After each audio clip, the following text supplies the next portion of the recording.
Аты-жөнім Нұрасыл Батталғазы. ID 2012 түлегі, Назарбаев университеті. 2017 жылы құрылыс инженер мамандығына бакалаврды бітіріп, магистратураны 2019 жылы Тау-Кен инженері мамандығын бітірдім. Сол жылы бірден Казцинк компаниясына жұмысқа орналастым. Қазіргі таңда Көкшетау қаласында геолог маман қызметін атқарамын.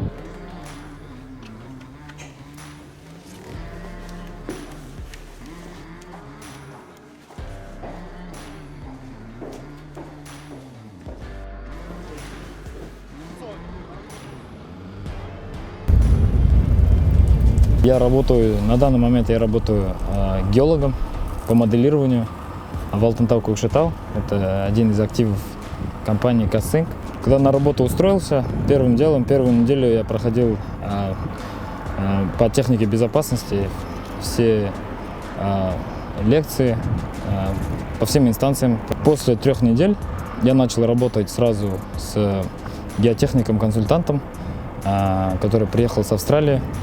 И знания, которые я получил в Назарбаев университете, мне очень сильно помогло. Я, получается, работал с геотехником, который с Австралии, на английском сразу напрямую. После геотехника сейчас все работы, которые по структурному моделированию, получается, сейчас занимаюсь только я. На данный момент мы обновляем. Если находим большие трещины, то импортируем это в программу специальную.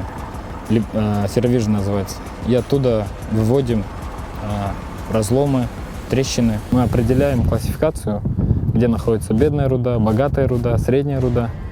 И в зависимости от этого подаем на завод, на фабрику данные. Как видите, карьер очень большой, 300 метров глубина. Первый раз, когда я сюда спустился, честно говоря, я в шоке был, потому что 300 метров — это целую гору убрать, понимаете? Ну, свысока, когда сверху смотришь вниз, там все самосвалы, все экскаваторы, они вроде бы маленькие. Подъезжаешь к ним, смотришь, одно колесо вот получается вот такое вот, больше 3 метров, 2 метров. Находится на 20-30 километрах от города Көкшетау. На самом карьере работаю. Получается, у нас находится в 1,5 километра карьер сам. Здесь рядом отвалы, завод здесь. И вот это, получается, административное здание, где мы находимся. Завод, получается, с той стороны отдельный комплекс. Давай на WhatsApp. Получается, у нас в карьере есть места, где у нас есть трещины, разломы. Они везде есть, но есть и опасные, которые в будущем будут иметь большие риски. Есть то, что может упасть там. И соны жөндеу үшін надо сделать анализ. У нас есть программа Zero-Vision называется. И вот через Zero-Vision мы рисуем трещины и разломы. Көкшетау туралы көп айта бермеймін, себебі Көкшетаудың өзіне, қаланың өзіне көп шықпаймын. Бірақ Көкшетау өте ескі қала. Және де Совет одағына қайттан түскен сияқты болып қаласың кейбір кезде. Ескі қала. Бірақ біртіндеп жаңа ЖК-лар соғылып жатыр. Августтың басында осы Көкшетауға келдім. Көкшетауда тұрып жатқаныма, жұмыс істеп жатқаныма жарты жыл болды. Жарты жылдан асты. Өте қиын деп ойлаймын. Себебі мына жерде ешкімді танымайсың, ешкімді білмейсің. Тек қана сол жұмыстастарың ғана бар. Сол жұмыстастармен бірге уақытыңды өткізесің. Ол кісілердің көбісі семейный адамдар. Сондықтан әрқашан былай көп шықпаймыз. Бірақ арасына аптасына бір рет шығып тұрамыз. Ол кісілердің көбісі рыбактар. Сол себептен рыбалкаға анда-санда шығамыз. Және де біреудің тойы болсын, біреудің туған күні болсын, сол кезде ғана шығамыз. Бұлай достармен тек қана сол кезінде оқыған достарым осы Көкшетауға қайттан келсе, сол кезде ғана кездесеміз. Көбінесе былай көп қалаға шыға бермеймін. Я Назарбаев университетін бітіріп, неге осы Астанада қалмай, не үшін осы регионалды қалаға келіп жұмыс істеу деген сияқты, не үшін иттім деген сияқты ойлар болды, бірақ сол тәжірибе үшін осында келдім. Себебі Алтынтау, Көкшетау, алтын кен орны біздің Қазақстандағы топ бірінші, технология жағынан топ бірінші деп айтуға болады.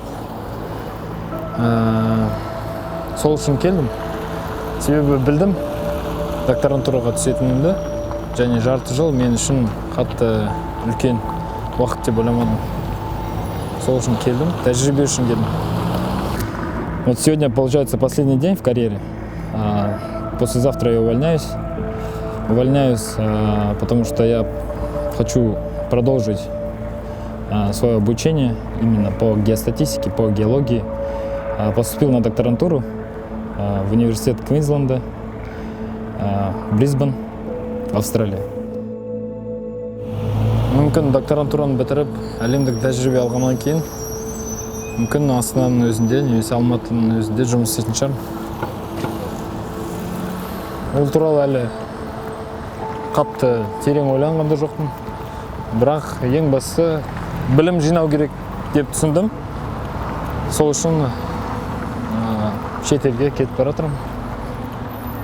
Жақсы университет, Квинсленд университеті деген. Тау-кен өндірісі жағынан топ 5-ке кіреді деп ойлаймын. Және де бір сұрақ бар барлығында. Университет табалдырығынан кейін өмір бар ма деген. Әрине бар. Және оның қызықты немесе қызық емес болуы сіздердің қолдарыңызда. Түлектерге айтарым, ойларыңызда не бар, қандай мақсат бар, соған тырысу керек деп ойлаймын, ең бастысы. Егер ұнамайтын зат болса, оған жақындамаған дұрыс. Ақшаға қызықпаңыздар. Себебі өз ісін жақсы білген адам, ол жақсы ақша табады.